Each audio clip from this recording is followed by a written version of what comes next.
La proportion des transferts financiers affectés à des investissements productifs est inférieure aux transferts à titre personnel. Cette situation entraîne une conversion limitée de l'épargne en investissement productif. Ces fonds, qui pourraient être mobilisés pour financer des projets structurants, demeurent sous-utilisés.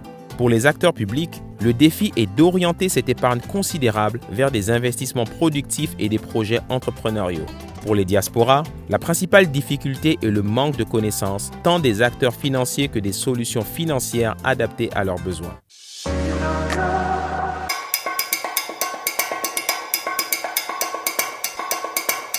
L'épargne qui a permis le développement de notre structure est issue de fonds propres, c'est une épargne personnelle.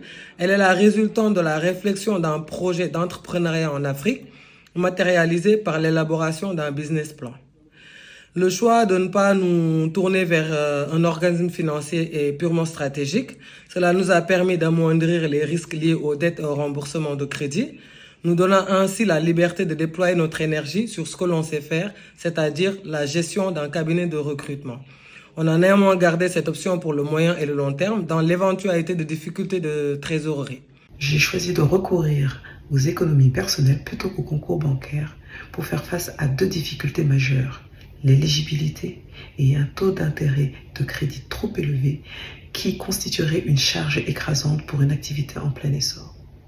Voici quelques exemples d'investissements auxquels j'ai eu recours pour fructifier mon épargne au Cameroun. Les placements dans les comptes à terme, la prise de participation dans les micro-projets, la mobilisation de groupes d'investisseurs pour des opérations ponctuelles.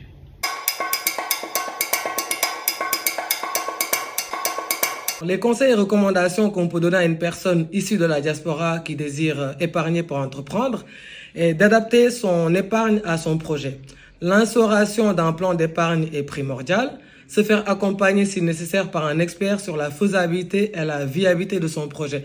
Être au fait des démarches administratives et juridiques du pays dans lequel vous désirez vous implanter. Et n'oubliez pas, l'échec est la répétition vers le succès.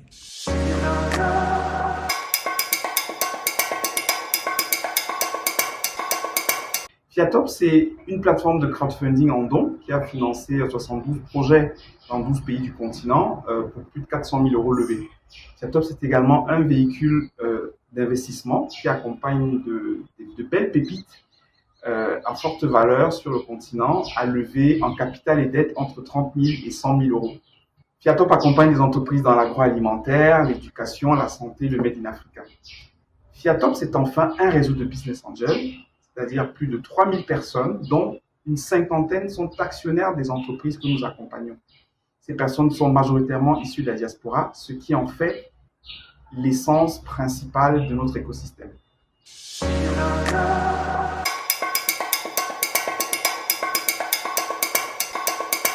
Les gouvernements disposent de plusieurs leviers d'action pour canaliser l'épargne des diasporas. Cela passe tout d'abord par l'instauration d'un climat de confiance.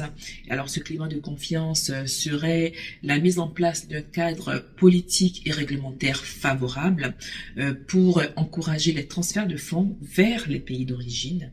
La deuxième chose serait de faciliter les démarches administratives par l'instauration d'un guichet unique.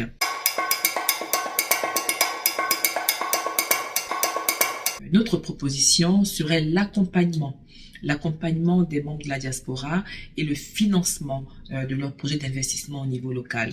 Alors ça passerait par la mise en place de fonds d'investissement spécifiquement dédiés aux personnes de la diaspora, avec une incitation notamment sur des domaines d'activité clés de l'économie des pays ciblés.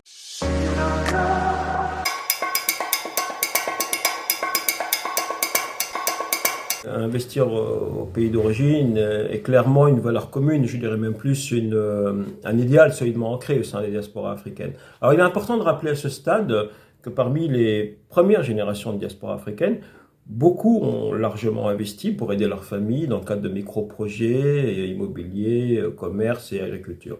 Alors effectivement, aujourd'hui, on voit arriver de nouveaux profils entrepreneurs, investisseurs de la diaspora, clairement animés d'une double motivation, business, mais surtout recherche d'impact pour le territoire, la communauté d'origine, le pays d'origine. On les voit assez nettement dans des secteurs ouverts à l'international, IT, agrobusiness, tourisme alternatif, santé, énergie.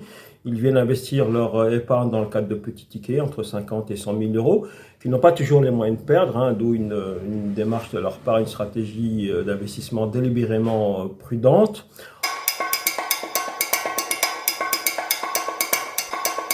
En substance, ce qui est important pour les pays d'origine, c'est d'apprendre à appréhender très en amont ces profils-là pour être capable de mieux les cibler. Grâce notamment au digital et aux data, c'est permettre de mieux les appréhender pour mieux les connecter et mieux les engager. Les obligations de la diaspora nigériane sont des obligations de détail émises en 2017 par le Bureau de gestion de la dette du Nigeria. Elles sont principalement destinées aux membres de la diaspora nigériane désireux d'investir dans le développement du pays. De telles obligations peuvent être un moyen efficace pour les pays partenaires d'emprunter de l'argent à leur diaspora afin de canaliser les fonds vers des projets de développement nationaux tout en offrant aux membres de la diaspora un retour financier sur leur investissement. Le saviez-vous ?